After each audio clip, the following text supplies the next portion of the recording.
Continuando sobre embargos de declaração, nós vamos tratar agora das decisões embargáveis. E aí a gente vai falar daquela ampla embargabilidade que a gente falou no começo da aula.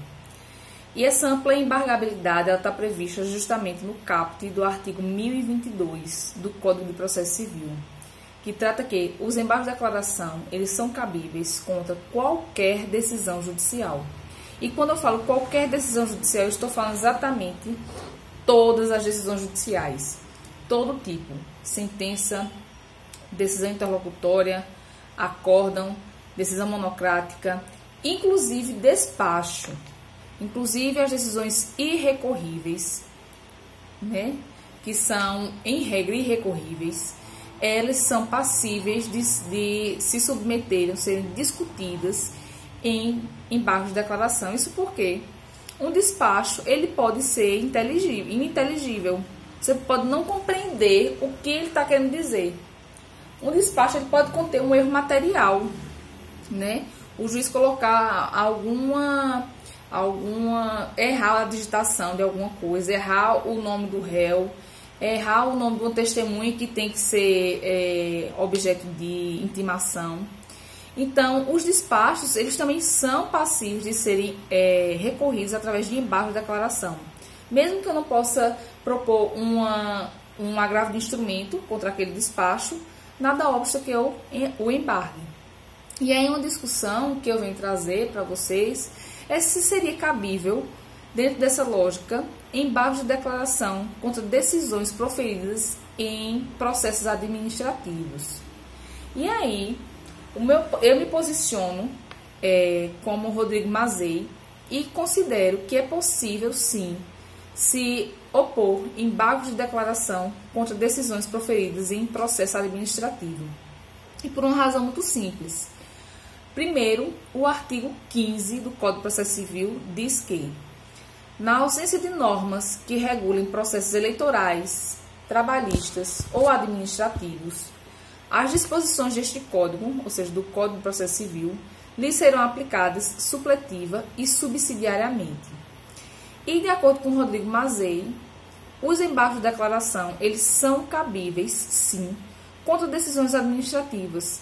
Por quê? Porque o fundamento, ou melhor, a finalidade do embargo de declaração é justamente corrigir um vício da decisão, um vício interno de uma decisão judicial, um vício de omissão, um vício de obscuridade, né, de erro material, que é o mais simples.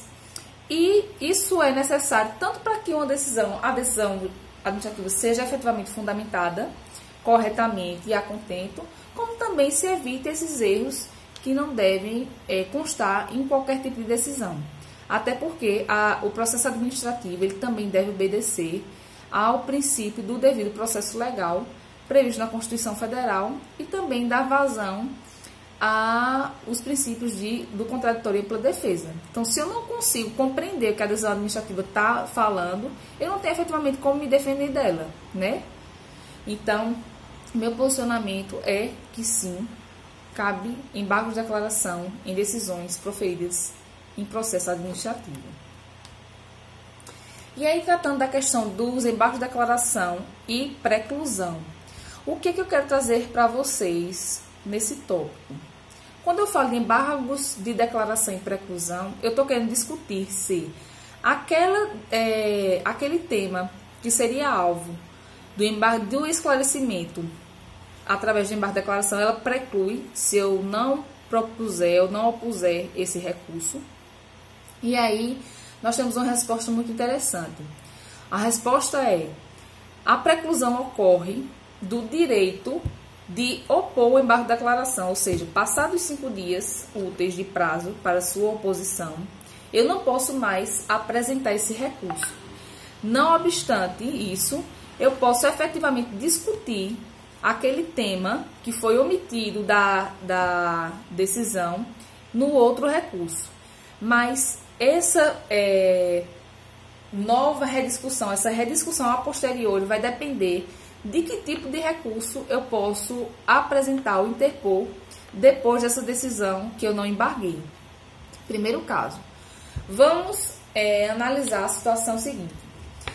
Eu entrei com ação judicial, certo? Eu sou advogada nesse caso. Eu entrei com ação judicial para um cliente e na sentença o juiz julgou a sentença, julgou improcedente o direito do meu cliente, ou melhor, julgou procedente o direito do meu cliente, mas nessa procedência ele efetivamente não condenou em honorários, certo? Ele não apresentou condenação em honorários, ele completamente se omitiu sobre essa questão, certo? Então, o que é que eu deveria ter feito? Eu deveria ter embargado a sentença para dizer, excelência, a sentença ela foi omissa com relação à condenação do réu ao pagamento de honorários advocatícios. Mas digamos que passou o prazo de 5 dias e eu efetivamente não embarguei a sentença. Se houver algum capítulo, alguma coisa em que o autor ele queira efetivamente apresentar a apelação, nós já vimos que a apelação ela pode ser manejada, mesmo quando existe uma procedência do autor, no caso do autor, né, a procedência dos pedidos do autor, se houver uma procedência parcial. Digamos que o juiz, no caso do pedido de indenização por dano material e moral, o juiz acata ambos os pedidos, mas dos danos morais, ele ao invés de dar 10 mil, ele dá 5 mil reais. E aí, o autor, ele decide apelar daquela sentença, discutindo esse valor da condenação e requerendo que seja pago os 10 mil reais. Nessa apelação, não obstante eu não ter embargado sobre a omissão dos honorários advocatícios, que não foram incluídos na sentença, eu posso efetivamente discutir essa omissão na apelação, certo? Sobre isso, vamos ver o artigo 1013, parágrafo 3º do Código de Processo Civil.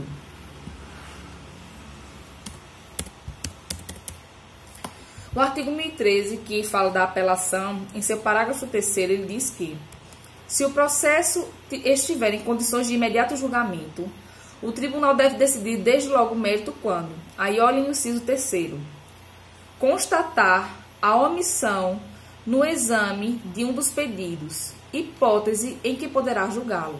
Ou seja, no caso de omissão, que o tribunal verifique que a sentença foi omissa, ele pode, no julgamento da apelação, efetivamente suprir a sua omissão e julgar aquela questão que foi omitida na sentença.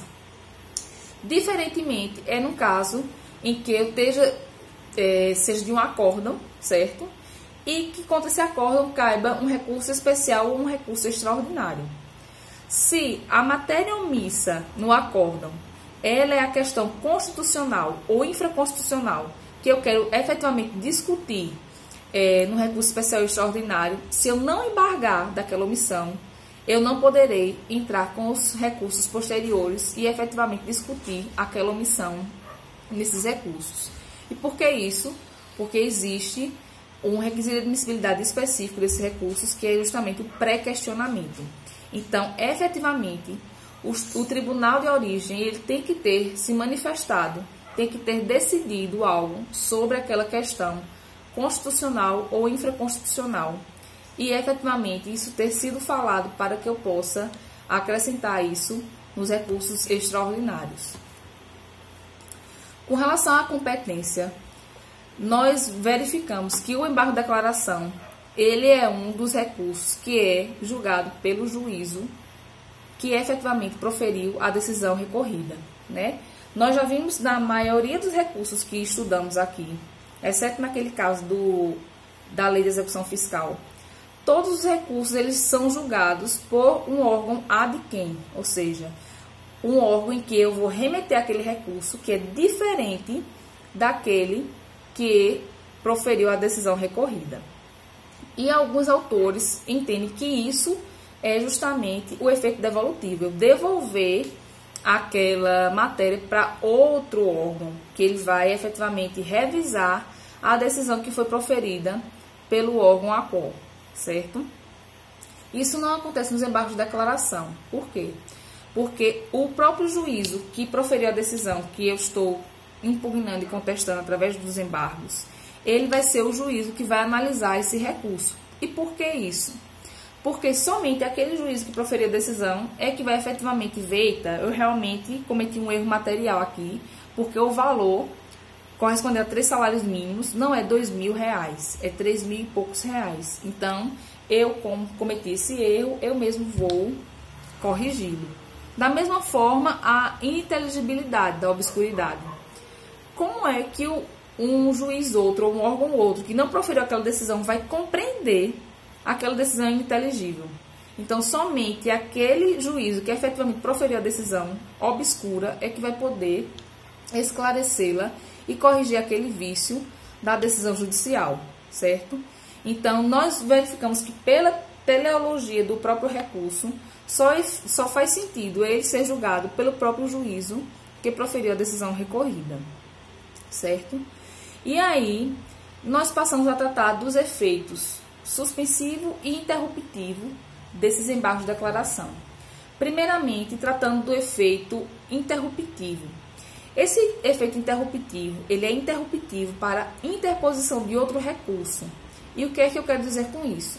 Eu não estou aqui tratando da suspensão ou de questão de efeito da decisão recorrida. Eu estou tratando da interrupção do prazo para se interpor o outro recurso. Digamos, nesse caso dos honorários advocatícios que foram omitidos na sentença,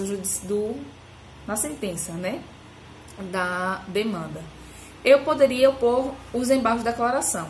Se eu opusesse os embargos de declaração, certo? E mesmo assim, a outra parte quisesse recorrer, apelar da questão do valor do dano moral, o que era que aconteceria? Seria oposto os embargos discutindo a omissão com relação à condenação aos honorários advocatícios. E durante esse período em que o juízo ele iria analisar os embargos, né? Porque ele vai receber os embargos dentro de 5 dias, intimar a outra parte para contrarrazoar, ela vai contrarrazoar e o juiz vai decidir se mantém a decisão que foi recorrida ou se vai efetivamente reformá-la. Durante esse trâmite, durante esse período, o prazo para a interposição da apelação será interrompido. O que isso quer dizer? Digamos que foi proferida a sentença e eu dei entrada nos embargos no 5º dia, certo? No último dia, no 5º dia.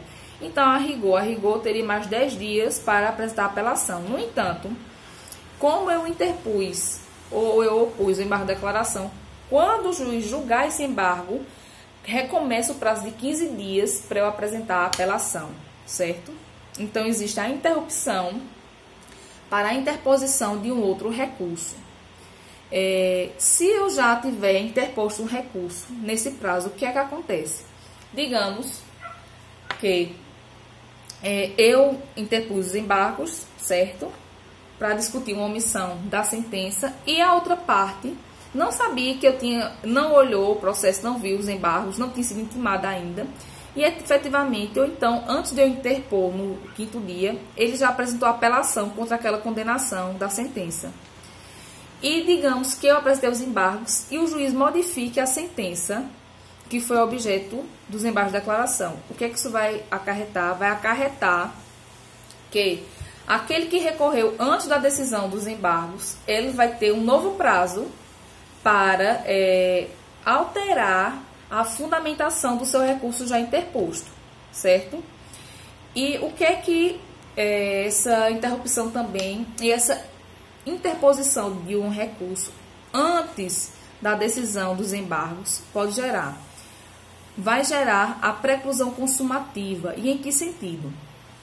Eu já falei para vocês que, oposto o embargo de declaração, até o final do procedimento, do seu julgamento, interrompe-se o prazo para posteriores recursos, ou seja, julguei o embargo de declaração, renova-se o prazo de 15 dias para apelar. Mas digamos que o réu, que não é o embargante, ele apresentou a apelação no 3º dia, depois da publicação da sentença, e eu apresentei embargo de declaração no 5º dia. Então, ele já efetivamente exerceu o seu direito de recorrer, ocorreu a preclusão consumativa. E o que é que isso vai gerar como consequência? Isso gerará como consequência o seguinte: quando terminar o procedimento de embargo de declaração, certo? Com a decisão dos embargos, não se vai renovar um prazo de mais 15 dias para ele apresentar outra apelação. O que pode acontecer é que, se houver uma modificação da fundamentação da decisão, será dado um novo prazo para que aquele recorrente ele altere alguma fundamentação, complemente a fundamentação do seu recurso. Mas ele não pode apresentar um novo recurso, ele vai apenas ratificar o que já foi recorrido e modificar ou complementar a fundamentação do seu recurso com base naquela alteração gerada pela decisão dos embargos, certo? E esse efeito interruptivo para a interposição de outro recurso está previsto no artigo 1026 do Código de Processo Civil. E com relação ao efeito suspensivo, o efeito suspensivo, diferentemente, aqui nós estamos tratando do efeito, né, da produção de efeitos da decisão recorrida. Em regra, os embargos de declaração eles não possuem efeito suspensivo, ou seja, eu embargar uma decisão não quer dizer que eu vou parar a produção de efeitos dessa decisão embargada. Ela vai continuar produzindo efeitos. Agora, existe a previsão no parágrafo 1º do artigo 1026 do Código de Processo Civil que, sendo requerido ou de ofício, o próprio juiz, analisando aquele embargo e verificando efetivamente que ele pode modificar a decisão judicial e presente aqueles requisitos, né, de perigo de dano e de probabilidade do mérito recursal, ele pode efetivamente aplicar ope iudices o efeito suspensivo aos embargos de declaração, certo? Mas, como regra, não é aplicado esse efeito para este recurso. E o que é efeito modificativo dos embargos de declaração? A gente analisando o artigo 1023, parágrafo 2º do Código de Processo Civil, nós vemos que o juiz intimará o embargado para, querendo, manifestar-se no prazo de 5 dias sobre os embargos opostos, caso seu eventual acolhimento implique a modificação da decisão embargada. Ou seja, em regra, o embargo de declaração não é um recurso para se modificar a decisão judicial, certo? Ele é um recurso para suprir algum erro, algum vício que existe na decisão judicial. Como nós falamos anteriormente, o juiz efetivamente condenou o réu ao pagamento de 3 salários mínimos, mas no momento de botar por extenso o valor, ele botou R$2.000.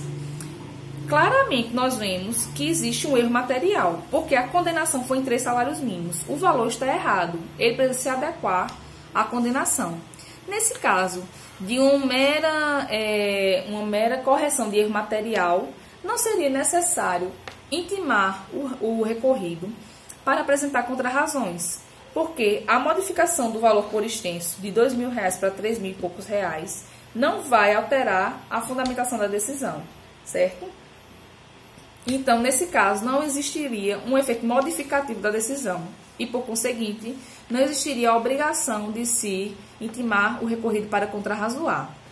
Diferentemente ocorre quando, através da análise ou da correção de uma omissão, de uma obscuridade, de uma contradição, o juiz efetivamente modifique a sua decisão judicial e seu dispositivo.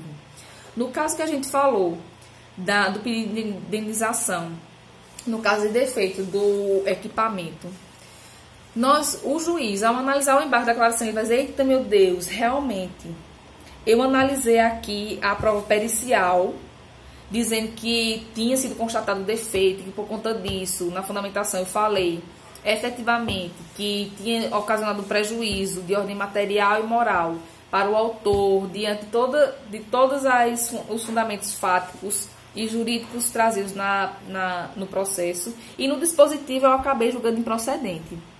Aí, nesse caso, quando o juiz ele for efetivamente modificar essa decisão, ou melhor, quando ele for retirar essa contradição da decisão, o que é que vai acontecer? Ele vai efetivamente modificar a decisão judicial. Ele vai ter um efeito infringente, ele vai efetivamente mudar o cenário, porque ele vai mudar o dispositivo para julgar procedente. Então, nesses casos em que há a modificação efetiva da decisão, é necessário intimar o recorrido para que ele apresente as contrarrazões. nós devemos ver também o artigo 1024, parágrafo 4º, que fala nesse particular, e diz que, caso o acolhimento dos embargos de declaração implique modificação da decisão embargada, o embargado que já tiver interposto outro recurso contra a decisão originária tem o direito de complementar ou alterar suas razões nos exatos limites da modificação, no prazo de 15 dias, contado da intimação da decisão dos embargos de declaração. Isso aí é o que a gente estava conversando um pouquinho anteriormente, quando a outra parte, ela efetivamente interpõe um recurso antes da decisão dos embargos, certo? E a decisão dos embargos, ela modifica a decisão anterior. Então, nesse caso, tem que ser dado um prazo de 15 dias para o recorrente, para que ele complemente ou altere as razões do seu recurso. E o que são embargos de declaração protelatórios? Os embargos de declaração protelatórios são aqueles que são apresentados pela parte apenas com o intuito de postergar o andamento da decisão do processo judicial. Isso acontece por um motivo muito simples, justamente pelo fato do embargo de declaração, com a sua oposição, ele interromper o prazo para o próximo recurso. Então, às vezes, a parte não está com toda a documentação para entrar com a apelação ou um recurso especial ou extraordinário e apela e embarga, sabendo que não tem erro material, não tem omissão, não tem contradição e não tem obscuridade. Não existe nenhuma das hipóteses de cabimento, considerando ser fundamentação vinculada a desse recurso, e ele efetivamente entra com esses embargos. Então, os embargos contra uma decisão que não apresentem os vícios previstos nas hipóteses de cabimento do artigo 1022, certo? Que são utilizados por esse motivo e, obviamente, apenas para postergar o andamento do processo judicial, esses embargos são tidos como protelatórios. E isso é tido como um abuso do direito de recorrer. E, por conta disso, é entendido que a parte que assim faz não está atendendo ao princípio de cooperação e ela está tendo um comportamento indigno para com o andamento do processo judicial. Agora, atenção, certo? O embargo, mesmo protelatório, entende-se que ele efetivamente produz efeitos de interrupção para o prazo do outro recurso. E só não é produzir esse efeito interruptivo para, ou melhor, nem o efeito, né? O efeito interruptivo para a interposição de novo recurso, se o embargo ele for intempestivo, ou seja, for proposto depois do prazo, ou se ele for manifestamente inadmissível, certo? Aqueles casos em que, no juízo de admissibilidade, se verifique que efetivamente ele não poderia ter sido apresentado. Então, não haverá possibilidade de gerar esse efeito de interrupção para o prazo do próximo recurso a ser interposto pela parte. E aí, sobre esses embargos protelatórios, é interessante se analisar os parágrafos 2º a 4º do artigo 1026, e eles dizem o seguinte: quando manifestamente protelatórios, os embargos de declaração, o juiz ou o tribunal, em decisão fundamentada, condenará o embargante a pagar ao embargado multa não excedente a 2% sobre o valor atualizado da causa. Ou seja, eu entrei com o embargo meramente protelatório, o juiz ou o tribunal verificou isso, então ele vai condenar aquele recorrente, aquele embargante em multa, que não pode exceder, nesse primeiro caso, a 2% sobre o valor atualizado da causa. O parágrafo 1º vem dizer: na reiteração de embargos declaratórios manifestamente protelatórios, ou seja, eu entrei com o primeiro embargo, foi entendido como protelatório, e eu entro com um novo embargo discutindo aquela decisão, que também é considerado protelatório, a multa será elevada até 10% sobre o valor atualizado da causa. E a interposição de qualquer recurso posterior, ficará condicionada ao depósito prévio do valor da multa, à exceção, no caso da Fazenda Pública, e do beneficiário da Justiça Gratuita, que a recolherão ao final do processo. Parágrafo 4º. Não serão admitidos novos embargos de declaração se os dois anteriores houverem sido considerados protelatórios. Então, a gente vê que esses 3 parágrafos, eles vêm trazer sanções para aquelas pessoas que são consideradas como que abusaram do seu direito de recorrer por apresentar embargos de declaração protelatórios. E aí, o último tópico dessa parte de embargo de declaração é justamente a análise do embargo de declaração e do pré-questionamento. E aí, nós já estudamos isso de forma exaustiva, quando vimos os recursos especial e extraordinário, e vimos exatamente essa necessidade do pré-questionamento, porque é um requisito de admissibilidade desses recursos excepcionais. E o embargo de declaração ele tem um papel fundamental para se conseguir atingir esse requisito de admissibilidade. E por um motivo muito simples.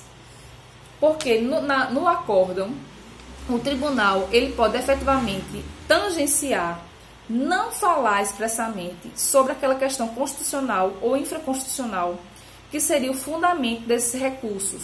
E aí, isso impossibilitaria a parte a apresentar esses recursos no STF e STJ. Nessa omissão, entra o embargo de declaração como meio de se fazer a discussão dessa questão constitucional e infraconstitucional no bojo do tribunal. E aí, o artigo 1025 que eu coloquei para vocês nos slides é justamente a questão do pré-questionamento ficto, que nós já conversamos, que é quando acontece essa omissão pelo acordo do tribunal, a parte embarga para que efetivamente seja enfrentada a questão constitucional ou infraconstitucional e mesmo assim o tribunal queda-se inerte. Nesse caso, entende-se que o pré-questionamento está atendido porque a parte ela efetivamente requereu a análise dessas questões pelo tribunal e o próprio tribunal é que concorreu para essa omissão. Então, a gente finaliza agora essa questão de embargo de declaração e vamos passar a analisar o agravo interno e os embargos de divergência.